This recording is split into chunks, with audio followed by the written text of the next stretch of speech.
In the darkness of space, hear the mighty engines roar. The Voyage trekkers defy death in The Quest for the Golden Orb.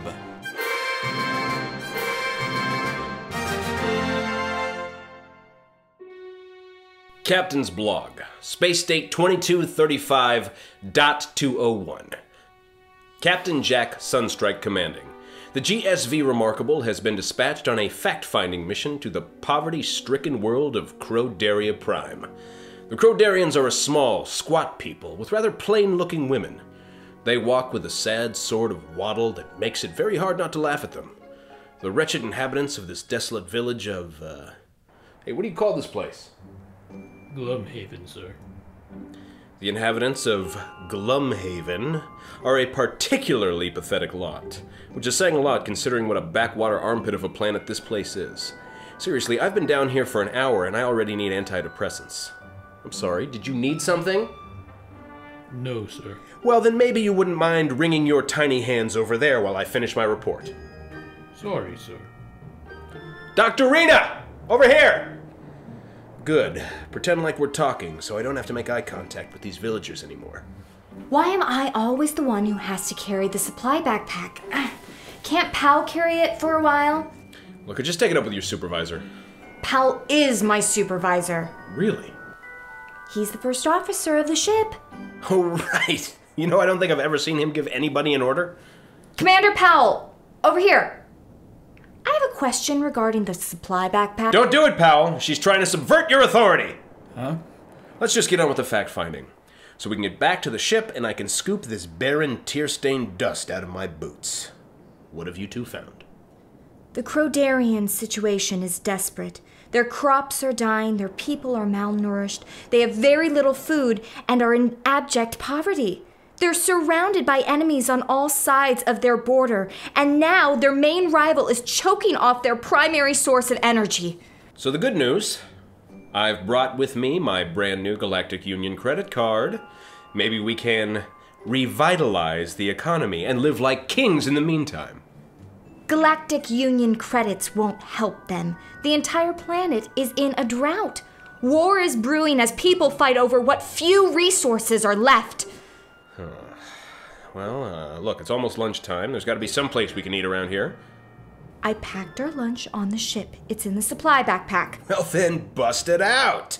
Powell, do you second the motion? I could eat. All right. We're not going to eat in front of these starving people. They're literally dying of hunger.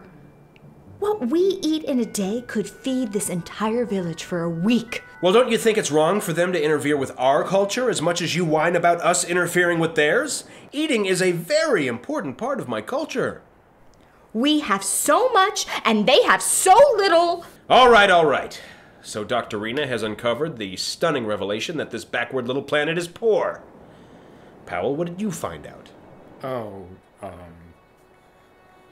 Pal didn't do anything but sit in the back of the village by the old man who he pretended to listen to. I'm the one who did all of the fact-finding. I found facts, too. Here, let me tell you facts. That old Crodarian is like the village elder or something. I think he was talking about how this golden orb went missing. That's why all this bad stuff has been happening to them. Golden orb. Yeah, he says he wants to talk with us to tell us the tale. All right, well, let's get this out of the way. The crew of the Starship Remarkable sit before the audience of the Crodarian elders and await to hear the tale of the Golden Orb.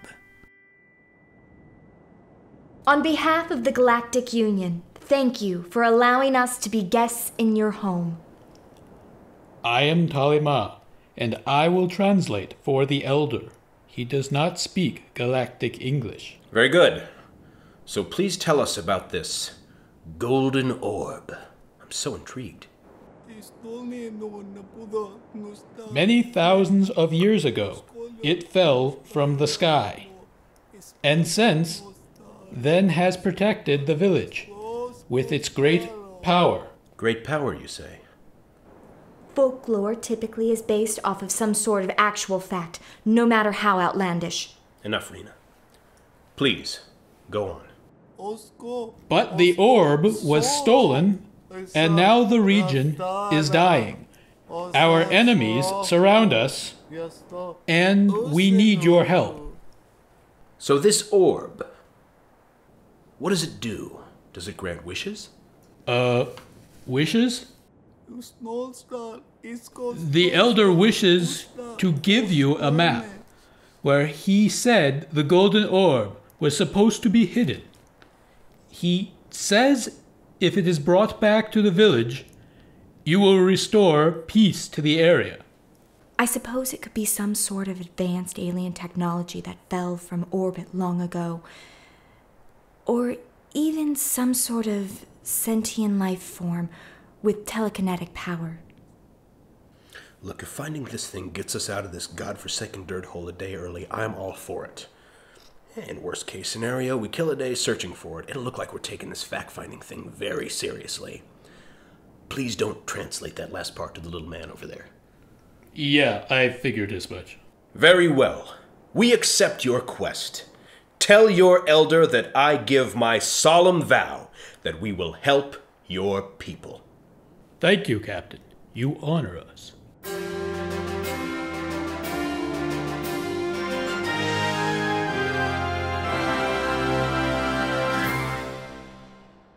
Wanted. Terrible comedy.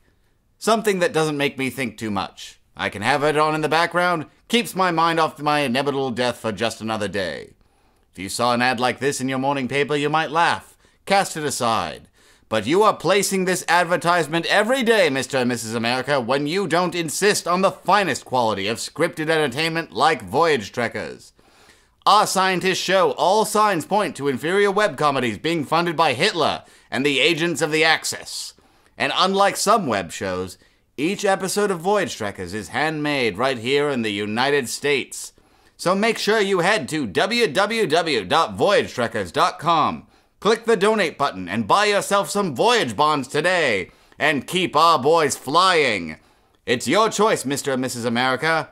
Voyage Trekkers on your screen, or the Third Reich in your bed.